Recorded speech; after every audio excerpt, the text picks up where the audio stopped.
Assalamualaikum warahmatullahi wabarakatuh.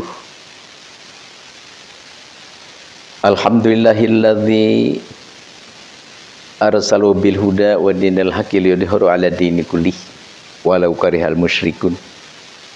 Asyhadu an la ilaha illallah wahdahu la syarikalah arsalahu kafatan ilan nas basyiran wa nadhira wa hadiyan ilal haqqi wassirajan munira. Wa shalawatullah wassalamu alaihi wa ala alihi wa sahbihi ajma'in, amma ba'd. Wa laqad qala Allahu ta'ala fil Qur'anil Karim, a'udzu billahi minasyaitonir rajim, bismillahirrahmanirrahim. Qu anfusakum wa ahlikum naro, al-ayah, wallahu a'lam bimuradi bidzalik. Wa qala an-nabiyyu sallallahu alaihi wasallam, man arada dunya fa'alaihi bil ilmi wa man arada al-akhirata fa'alaihi bil ilmi wa man aradahuma fa'alaihi bil ilmi. Alhamdulillah, izin Allah Subhanahu wa taala, kita disayang, dicinta, diheman oleh Allah Subhanahu wa taala, tentu juga diheman, disayang oleh Sayyidul Kawainain, yakni Nabi besar Nabi Muhammad sallallahu alaihi wasallam. Bukti adalah kita bisa dan kita dikuasakan oleh Allah Subhanahu wa taala mengikuti pengajian. Kenapa? Karena tidak mungkin kita bisa hadir, tidak mungkin kita bisa aktif, tidak mungkin bisa duduk kita di tempat pengajian ini tanpa izin Allah, tanpa undangan Allah, dan tanpa berkah Nabi besar Nabi Muhammad SAW, dan tidak mungkin tanpa kiringan malaikat rahmat. Alhamdulillah. Ini adalah suatu bukti, ini adalah suatu tanda bahwa kita dipilih, terpilih oleh Allah Jalla Jalaluh. Alhamdulillahi Rabbil alamin.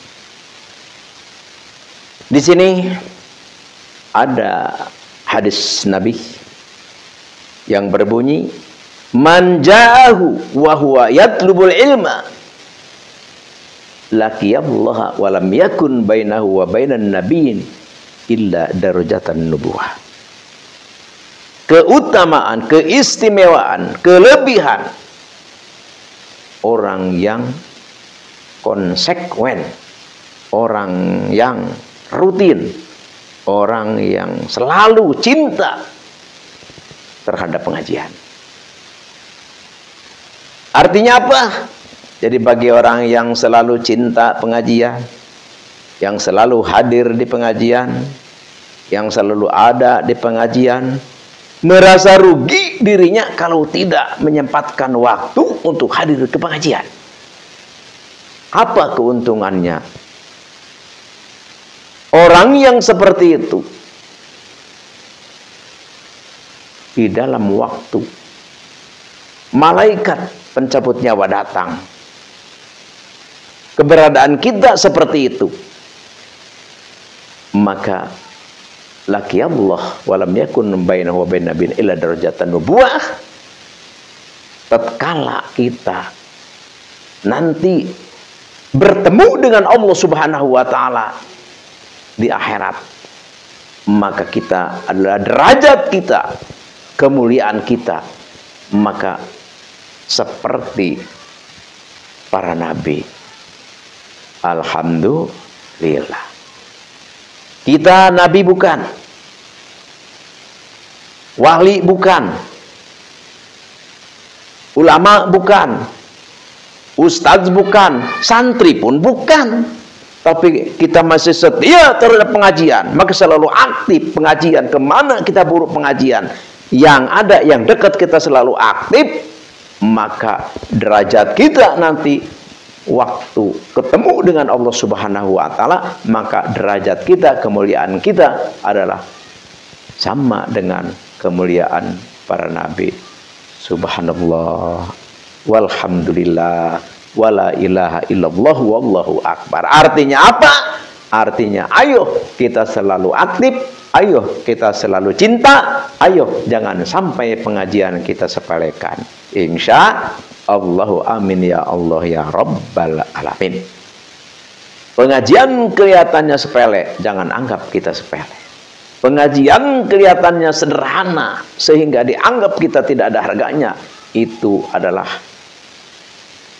benar-benar tidak benar. Jadi yang benar, pengajian adalah suatu amalan, pengajian adalah suatu kesempatan, pengajian adalah suatu jalan untuk kita mendapatkan keridhaan dan rahmatnya Allah subhanahu wa ta'ala. Insya Allah amin ya Allah ya Rabbal alamin.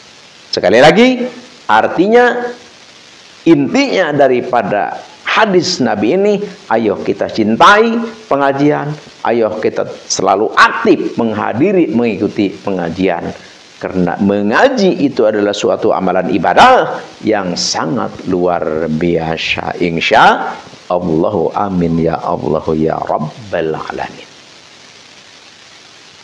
Oleh karena itu, apapun tetap keputusan ada di prerogatif Allah subhanahu wa ta'ala.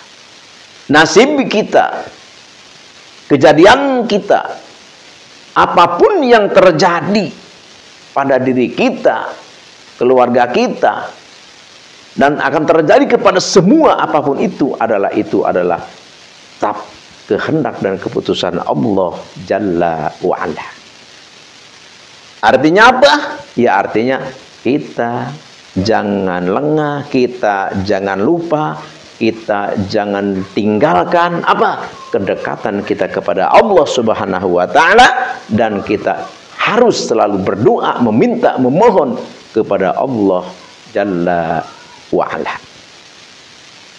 Di sini, kalau kita punya keinginan, punya kehendak, punya cita-cita, ingin dunia ini ada dalam genggaman kita. Artinya apa? Artinya kita punya wibawa, artinya kita dipercaya, artinya kita dicinta oleh semua makhluk Allah, khususnya manusia, dan kita pun akan terselamatkan, akan dijaga, akan terjaga oleh penjagaan Allah subhanahu wa ta'ala. Seandainya kita mau dicelakakan orang, kita mau dicelakakan binatang misalkan, kalau kita amalkan amalan-amalan ini, maka insya Allah tidak akan terkenai. Misalkan kita nih jadi target musuh kita, kita mau dibunuh, mau disiksa, mau diapain lah. Misalkan jangankan 1 orang, 2 orang, 3 orang, 4 orang, walaupun seisi dunia ini ingin mencelakakan kita, kalau kita mendawamkan, merutinkan amalan seperti ini, maka insya Allah tidak akan mampu untuk mencelakakan kita atas perlindungan Allah subhanahu wa ta'ala. Dan mencari dunia, mencari pangkat, mencari kesenangan dan kedudukan, insya Allah tidak usah kita lari sana, lari sini. Terus kita lakukan sodok sana, sodok sini, sogok sana, sogok sini. Enggak usah. Asal kita amalkan aurat ini, asal kita lakukan, aktifkan seperti ini, insya Allah semuanya itu akan mendatangi kita. Bukan kita mengejarnya, tapi dia mengejar kita. Insya Allah amin ya Allah ya Rabbal alamin. Kedudukan, jabatan, harta, insya Allah akan mendekat, mendatangi kita, menawarkan diri untuk diraih oleh kita. Ini adalah janji Allah subhanahu wa ta'ala. Apa itu yang kita harus lakukan? Yang kita harus lakukan itu adalah sholat sunnah fajar. Tapi sholat sunnah fajar ini adalah kaifiatnya seperti yang nanti Al-Fakir akan ijazahkan. Jadi ini caranya, usolinya biasa, usoli sunat al-fajri rakaataini lillahi ta'ala. Cuman pasuratannya setelah maca Fatihah, pertama itu surah Alam Nasrah, dan rakaat yang keduanya adalah surah Alam Taro. Nanti setelah salam langsung baca doa. Subhanallahil azim wa bihamdi, subhana may yamunu wa la yumanu alai, subhana may yajru wa la yujaru alai, subhana ma la yabru min hauli wal quwata illa billah, subhana malat. Nanti ini ada agak panjang ya. Nanti Al-Fakir tuliskan di kolom deskripsi, silahkan dilihat di kolom deskripsi ya. Silahkan. Jadi nanti tata caranya seperti tadi, kita sholat sunnah fajar 2 rakaat dilakukan sebelum sholat fardu subuh. Usolinya usoli sunnatul fajri rakaat ini lillahi ta'ala. Terus sekali lagi baca suratnya setelah Fatihah itu adalah rakaat awal surah Alam Nasrah, rakaat kedua surah Alam Araf. Nanti dibaca ya doanya itu seperti tadi, a'udzubillahi minasyaitonirrajim, bismillahirrahmanirrahim, subhanallahil azim wa bihamdi, subhana may yamunu wa la yumanu alai, subhana may yajru wa la yujaru alai, subhana ma la yabru minal hauli wala quwwati illa billah, subhana minat tasbihi minatumni wa la mani tamadali, subhana may yusabbihu kullu syai'in bihamdi, dan sampai akhir. Nanti lihat saja di kolom deskripsi. Kalau kita membiasakan, mendawamkan, merutinkan amalan seperti ini, insya Allah khosiatnya, keutamaannya seperti yang telah tadi Al-Fakir jelaskan. Ini Al-Fakir dijajakan kepada siapapun yang menemukan video ini, yang menemukan soal Al-Fakir ini, silahkan Al-Fakir dijajahkan ridho lillahi ta'ala, dan silahkan cara ini, aurat ini, amalan ini disebarkan seluas-luasnya kepada saudara, anetola, kenalan, keluarga. Untuk apa? Supaya kemanfaatannya lebih benar-benar bermanfaat untuk umat sebanyak-banyaknya.